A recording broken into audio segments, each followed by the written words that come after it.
2米袁心玥遇2米05兵哥哥瞬间小鸟依人，麻身高愿嫁1米9男友。近些年来，中国体坛出现了不少剩女，中国女篮、女排和女子体操尤其突出。拿中国女排来说，她们都因为常德太高，很难找到自己心仪的对象。前女排队员赵蕊蕊身高达到1米97，30多岁依然没有遇到合适的对象。现如今中国女排的各位队员更是动辄1米9以上的身高。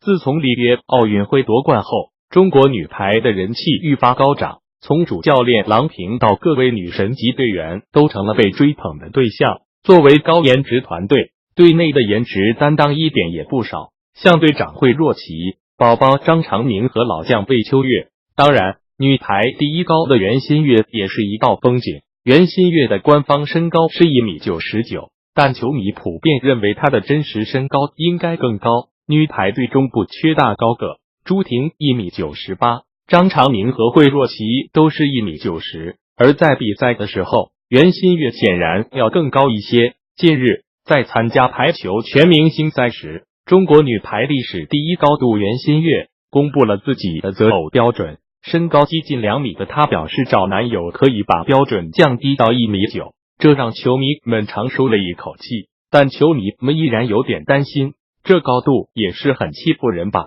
虽然降低了，但咱们还是顶不上啊。这1米9以上的身高，大部分只有男篮或者男排队员才能满足吧。在平时的生活训练中，袁心玥也是一副女汉子的形象。不过在遇到下面这位兵哥哥时，袁心玥也是瞬间有了小鸟依人的感觉了。在今年的女排全明星上，袁心玥就和男排的仲维军携手走红毯。在身高2米05的仲维军身边，袁心玥看起来毫无女汉子气质，而是满满的小女人味。这样的画面也是相当的难得啊！一直以来，中国女排的精神都鼓舞着每一个国人，他们在场上体现的拼搏精神值得我们每个人学习。无论怎样，都为女排里约的强势表现点赞，也期待中国女排的姑娘们都能找到心仪的如意郎君。